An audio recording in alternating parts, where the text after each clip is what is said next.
Broadcasting live from the moon and back, this is The Coin Chat, the most trusted voice for all things cryptocurrency. Each week we dissect an important issue and cut through the noise and misinformation out there in the world of blockchain, cryptocurrency, and ICOs, capturing the facts that truly matter to you that will give you an edge in this fast-moving emerging market. The who, what, where, when, and how of what you need to know in crypto to get ahead so you don't get left behind. Now here are your co-hosts, financial and crypto experts Yuri Cataldo and Steve Good. Hey, this is Steve Good on the Coin Chat. And Yuri Cataldo. And we are back today to talk about cutting through the, what are we doing?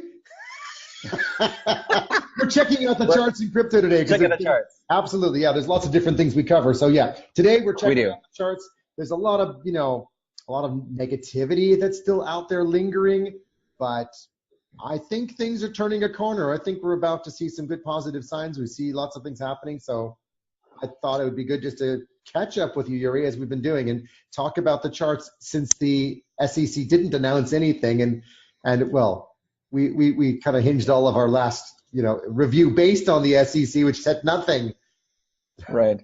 Right. So yes, I do want to follow up with you on the charts. I don't know if you've noticed this, but I think, where was it? In early August, the one of the founders of Binance tweeted that he felt that we would be on a bull run, and then he quickly deleted his tweet, which kind of pissed some people off, and they found it a little bit kind of suspicious.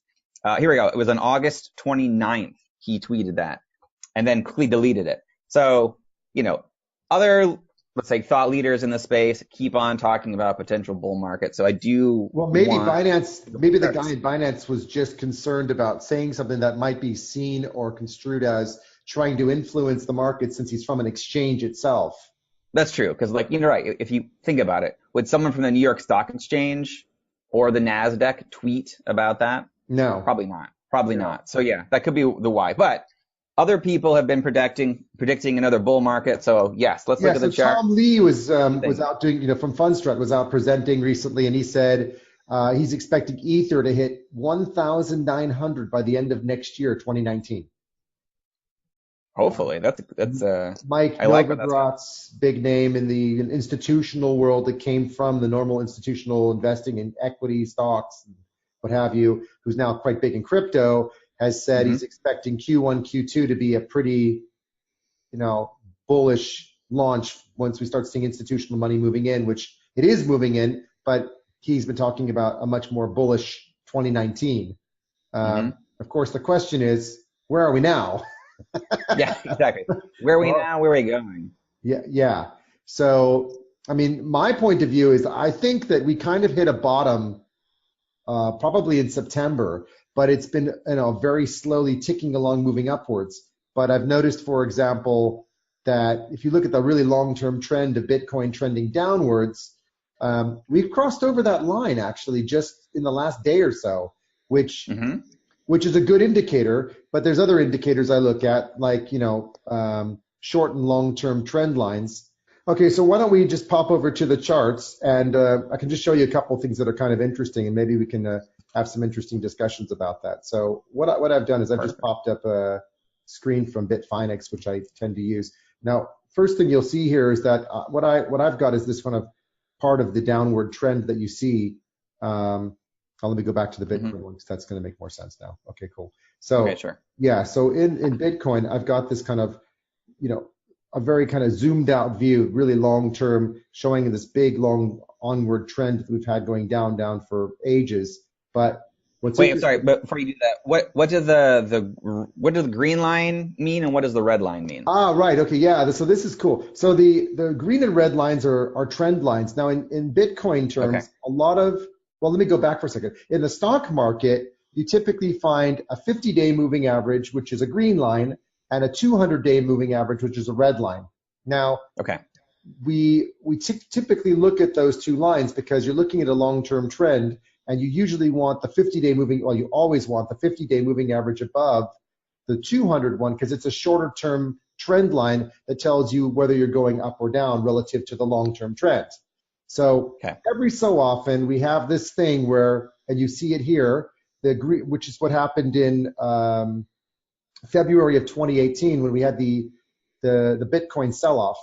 And it took some time for the trend lines to kind of cross each other. I'm using an 18-day short term and a 100-day long term. And why I'm using 100 instead of 200 is because, you know, in equity or stock market terms, 200 days is roughly a year, but in Bitcoin terms, there's no exact number to use for days. So there's a lot of people that use 100. 24/7. Yeah, so people kind of trace on 100 days roughly because it's going 24/7. So it's obviously trading, you know, more. And I'm using 18 as a short-term one because it's more sensible. It's quite a common number to use, but of course anybody could comment below in the description or send us some feedback and say whether we've got the right numbers here. But this is something I've used a lot and find quite useful. But you'll see that we had what was called the death cross, which is what it's called, where the short-term green line dropped below the red one, and it did that when Bitcoin was around 12,000, which of course many people would say, well, it's a bit late. Well, yes, it was a bit late because it happened so quickly, and we're talking about, you know, averages over 18 days or over 100 days, so it's kind of hard to measure that on, you know, really short time frames unless you're measuring trades on short term, which of course would give you a different view.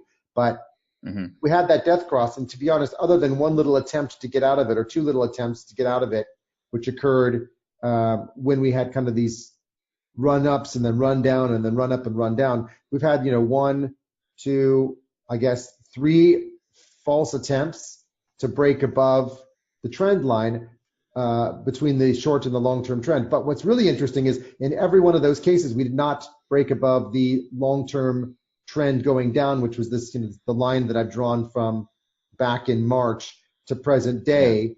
It's always been trending downwards, and we never even rose above that line.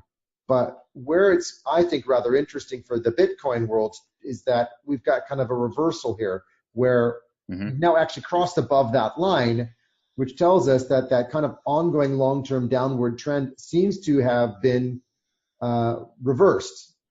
And it probably actually reversed quite possibly, if you look at it from a really kind of trending perspective, it probably reversed itself when we were back in June, but there's no way you could see that because it ran back up and then it ran back down and then ran up again and then ran back down.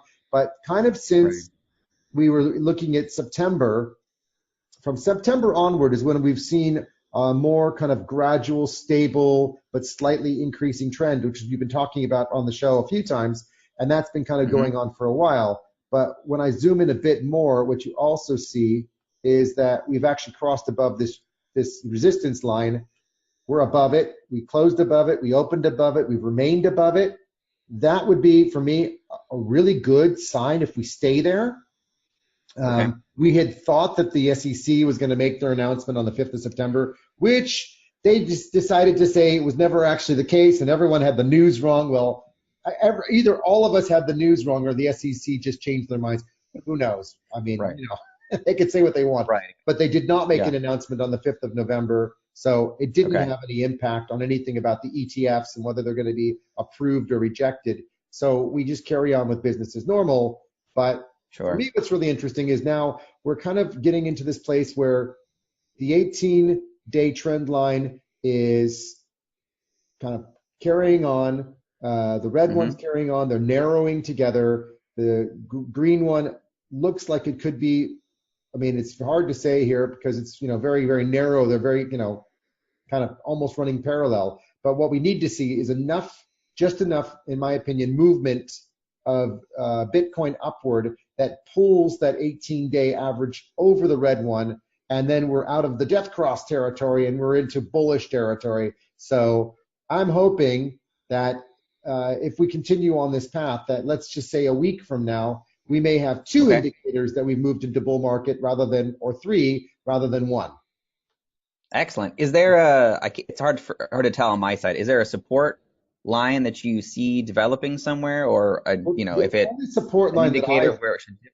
The only support lines that I've drawn is this long-term line that's just kind of drawn here where we've been kind of bouncing along and touching it. And that's a line that goes back quite a long ways. Really goes back to the beginnings of when Bitcoins first took off, which was in March 2017 where it made its first really kind of upward trended move. And then it did a bit of its first kind of real kind of dump, the first time it really did sell off, which was in July 2017. And I drew the line from there to there. And I just carried drawing the line out to see how far it went. And what's really interesting is when you follow that line and you keep going and you see what happened on the 10th of 2018, it literally sold down to the line, bounced back up and continued uptrend. Yeah. That's interesting. So that's always an indicator that is a technical indicator that's often not related to anything newsworthy. It just happens to be that these lines just work like this on a really long-term trended basis. So that could give us an indication that we've seen a huge range of support for this kind of trend that we're in now, albeit not very steep. It doesn't mean that we're not going to get big, steep jumps. In fact, you know about what happens in December and January on the stock market, right? No, I don't. What happens? Well, sometimes we get this thing called the Christmas rally. The Christmas rally? Yeah. Like a Santa Claus run type of thing? Yeah, so the Christmas rally is oftentimes associated with something like the last week of December and the first 2 days of January. And it's often been kind of an omen for what the next full year will bring. So, some of it's related to people doing tax write-offs and closing off the end of the year and buying stuff while it's cheap and whatever. But the rally itself is just the rally. And either, the Santa Claus rally happens or it doesn't. But there, you can Google it. We'll put an article in YouTube down at the bottom in the description that actually refers back to what the Santa Claus rally is. But I think we could get a Santa Claus rally on Bitcoin. I think it's entirely possible. And maybe that's what we'll call the episode, is something along the lines of the Santa Claus rallies around the corner. I like it. I like it. It's from what you're showing, it looks like it's a good indication that that's along the way. Yeah. So I feel like, we had kind of a trend that started forming along here, which started kind of in, as I said, kind of in June, maybe more so in August. But, generally speaking, we're not downtrended as such the same way. I mean, we have higher lows, which is a good thing, but what we want to see now is higher highs, because that's a real good indicator that we're on the way up, and that's what we need to see happen now, is higher highs. We need to see the 18 cross above the 100 line, which could happen in the next week or 2 weeks if things go well. And of course, that takes us right into the Christmas period and Thanksgiving and turkey coin and all that other good stuff. So we might see a rise in the turkey coin, followed by a rise with the Santa Claus rally. So I'm becoming more optimistic, and I'll just stop there. We won't talk about any of the coins today because I just think people are really interested in what's happening with Bitcoin. Although we've had a lot of questions recently about Ether to Bitcoin, BCH, ETC. I've had a whole bunch of requests, so we're going to have to kind of park all those because I don't want to go on and on today because there'd be a lot to cover. But sure. Yeah, but what I would say though is that, these are all good indicators, and yet what I find fascinating is the number of ICOs that I've come across that were actually pretty decent ICOs, projects, what have you, that have just been saying we're going to put them on hold, we're going to cancel because the market's so bad. And I'm saying, well, actually, the market was pretty damn bad when it was on a downward slope and it was sloping down, down, down, but it's been going sideways or gradually going upwards. And at the same time that that's happening, I'm hearing more and more investors saying, haven't you got interesting projects you can just introduce me to? And I'm saying, yeah, well, this one canceled, this one just canceled, this one delayed. Well, can't you get us to meet them? Well, they're not interested. They don't want to fly. They don't want to spend any money. And it's like this really weird thing where investors know when the right time is to buy low and sell high. And in the midst of that typical mentality of, I see lots of investors getting excited, all the projects are saying, there's no money and we're going to hold off. Oh, that's such a disconnect. We are in the world of the most massive disconnect between fundraising and investors that I've probably ever seen since I've been in crypto.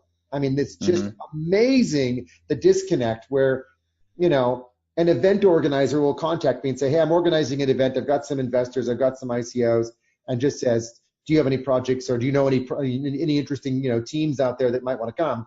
And and I'll say, well, actually, this is interesting for real estate. This is interesting for insurance. This is interesting for telecoms. This one's interesting for fine art. And I go and I talk to all of them, and they're like, ooh, I don't know. I'm not sure if I could afford that right now. And you're like, oh, you guys crazy. What's wrong with you? This is the opportunity. Yeah.